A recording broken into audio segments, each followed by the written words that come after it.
नमस्कार। तो आज शुरू करते हैं हम बीमारी के बारे में। बीमारी मुख्य रूप से हमारे योग साधना और आयुर्वेद में केवल 3 प्रकार से ही बीमारी हमारे शरीर में प्रवेश करता है। एक वात जनित, पित्त जनित और कफ जनित बीमारी। तो आज हम इस तीनों को इस प्रकार से वर्णन करेंगे ताकि आप इसको ये समझ जाएंगे कि यदि वात जनित बीमारी है तो हम क्या सेवन करें, क्या जीवन यापन करें। पित्त जनित है तो क्या जीवन यापन करें, क्या उसमें अधिकता होती है, क्या न्यूनता होती है। इस चीज़ का हम आज क्लैरिफिकेशन करेंगे जितना हमारा ज्ञान है उस पर आधारित।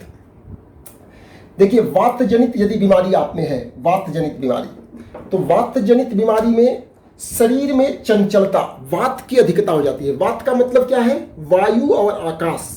शरीर में वायु की अधिकता और आकाश मतलब स्पेस, जगह की अधिकता हो जाएगी तो हमेशा मन चंचल रहेगा, कभी हाथ पैर हिलाते रहेंगे, मन अशांत रहेगा, शरीर दुबला हो जाएगा, शरीर में रूखापन आ जाएगी, नींद आने पर बार बार नींद खुल जाएगी, नींद सही ढंग से नहीं आएगा। ये सब वात जनित रोग में आ जाता है। यदि पित्त जनित रोग है तो पित्त जनित व्याधि में जल्दी क्रोध आएगा।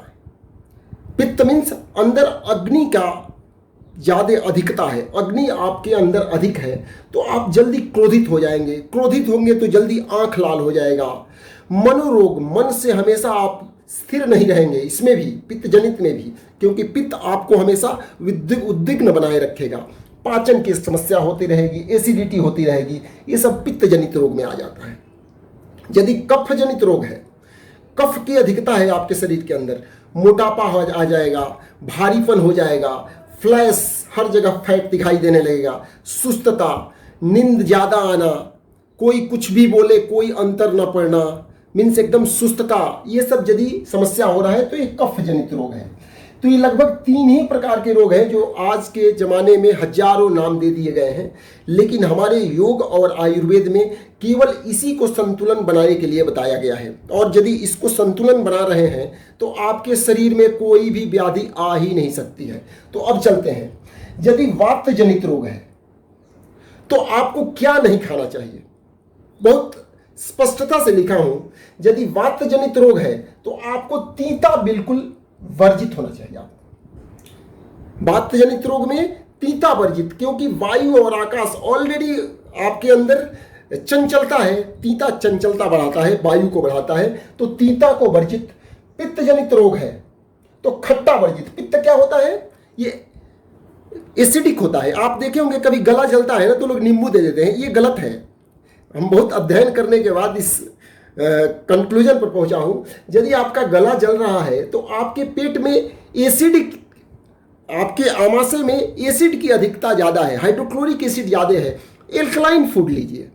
एल्कलाइन और एसिडिक के बारे में कभी हम चर्चा करेंगे। पीएच वैल्यू जिसका अधिक होता है वो एल्कलाइन हो जाता है और जिसका पीएच वैल्यू कम होता है वो एसिडिक हो जाता है। तो यदि अग्नि ज़्यादा है, गला जल रहा है, तो गला जल रहा है तो आप अजवाइन लीजिए, नींबू मत लीजिए। आप एकदम कच्चा दूध, जो गाय का दूध जो कच्चा जो निकल रहा है, उसके दोहते समय ही जो निकल रहा है, वो कच्चा दूध ले लीजिए। सभी अग्नि के प्रभाव को कम कर देगा, पित्त के प्रभाव को कम कर देगा। तो यदि आपको पित्त जनित बीमारी है तो खट्टा मत खाइए, क्योंकि खट्टा एसिडिक है। एसिडिक चीज टोटली वर्जित, खट्टा को वर्जित कर दीजिए। एल्कलाइन फूड ज़्यादा लीजिए, मीन्स रॉ मटेरियल ज़्यादा लीजिए। ताजे पत्तीदार सब्जी जो भी है, कम से कम उबाला हुआ जो चीज़ खा सकते हैं, खीरा, ककड़ी, तरबूजे इत्यादि, जो कि रॉ में जो खा सके, वो सबसे ज़्यादा इसमें पित्त जनित रोग में फायदेमंद होता है। अब तीसरे पर आ रहे हैं कफ जनित रोग। कफ जनित रोग में मीठा वर्जित है। कफ क्या है? कार्बोहाइड्रेट। कार्बोहाइड्रेट ही जो ग्लूकोज, उसके ही परिवर्तित रूप है ग्लूकोज, जो हमें एनर्जी देता है, शक्ति देता है, ऊर्जा देता है। कार्बोहाइड्रेट ऊर्जा देता है। यदि कार्बोहाइड्रेट की अधिकता हो गई, ऊर्जा अधिक ले लिए और उसका खपत नहीं किए, तो वही फैट में परिवर्तित हो जाता है। जब फैट में परिवर्तित हो गया और फैट का भी यूटिलाइज मीन्स उसका उपयोग बहुत दिनों तक नहीं हुआ, तो अनेकों प्रकार की बीमारी पैदा करता है। जैसे ब्लड में कोलेस्ट्रॉल बढ़ा देगा, आपके शरीर में ब्लड प्रेशर बढ़ा देगा, अनेकों बीमारियां आपके शरीर में पैदा कर देगा। तो ये होता है कफ। तो यदि कफ जनित रोग है तो मीठा मीन्स ग्लूकोज वाले चीज बिल्कुल वर्जित कर दीजिए। मीठा का मतलब शुगर तो बिल्कुल लेना ही नहीं चाहिए। आप यदि ले भी रहे हैं तो गुड़ ले, जो मीठा का जो एक्चुअल जो प्राकृतिक फॉर्म है, जैसे मीठा आपका खजूर हो गया, ये सब लेंगे तो उतना हानि नहीं होगा। लेकिन मुख्य रूप से जो रिफाइंड टाइप का चीनी एंड ऑल है, जो मीठा है, उसको वर्जित कर दीजिए। और आप यहाँ पर खट्टा खा सकते हैं। यदि कफ है तो आप यहाँ पर खट्टा ले सकते हैं, कोई बात नहीं। क्योंकि देखिए यहाँ पर मैं कर दिया हूँ पृथ्वी और जल, अग्नि और जल, वायु और आकाश, जो वात पित्त और कफ में जैसे रहता है। अब आगे चलते हैं। यदि वात जनित रोग है तो आपको वसा का सेवन ज्यादा करना है, मीन्स कार्बोहाइड्रेट ज्यादा लो, चिकना पदार्थ ज्यादा लो, ऑटोमेटिक शरीर में फैट बढ़ेगा। प्राणायाम ध्यान करो, ज्यादा शारीरिक श्रम न करो। वात जनित रोग है तो सभी लोग इस चीज को यदि थोड़ा सा अलग अलग कर लेगा तो बड़ी आराम से समझ जाएगा कि हमें क्या करने की जरूरत है। यदि वात जनित रोग है आपको तो प्राणायाम ध्यान ज्यादा कीजिए, आराम ज्यादा कीजिए। शवासन है या आराम से करने वाले आसन कीजिए। ऐसा नहीं कि ज्यादा भागा दौड़ी कर रहे हैं, श्रम कम कीजिए, वसा युक्त फूड लीजिए, आराम कीजिए। आप कार्बोहाइड्रेट, देखिए यहां पर लिखा हो कार्बोहाइड्रेट, वसा और प्रोटीन, इन तीनों चीज को यहां पर कीजिए।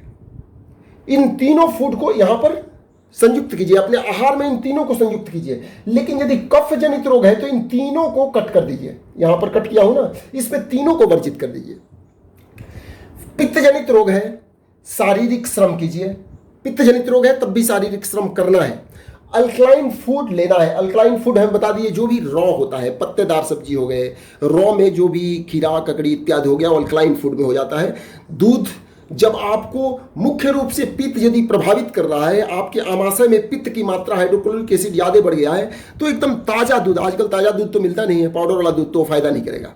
यदि गाय का ताजा दूध आप एक गिलास बच्चे को पिला दो, आधा गिलास पिला दो, उसका गला जल रहा है, इमीडिएट शांत हो जाएगा। क्योंकि एसिड में एसिड डालेंगे, यदि उसको अजवाइन दे दो, बहुत फायदेमंद करता है, बट उसमें फिर आप खट्टा में खट्टा देंगे तो कोई फायदा नहीं होगा। तो ये हो गया पित्त जनित।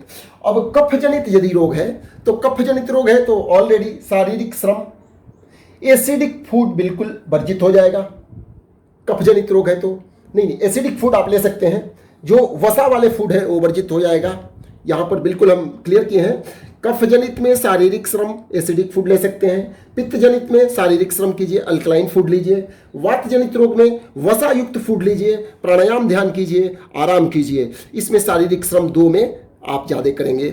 इस प्रकार से वात पित्त कफ बीमारियों के बारे में आज मैं छोटे से वीडियो बना करके समझाने का प्रयास किया। आप लोगों को कैसा लगा अवश्य बताइएगा। धन्यवाद।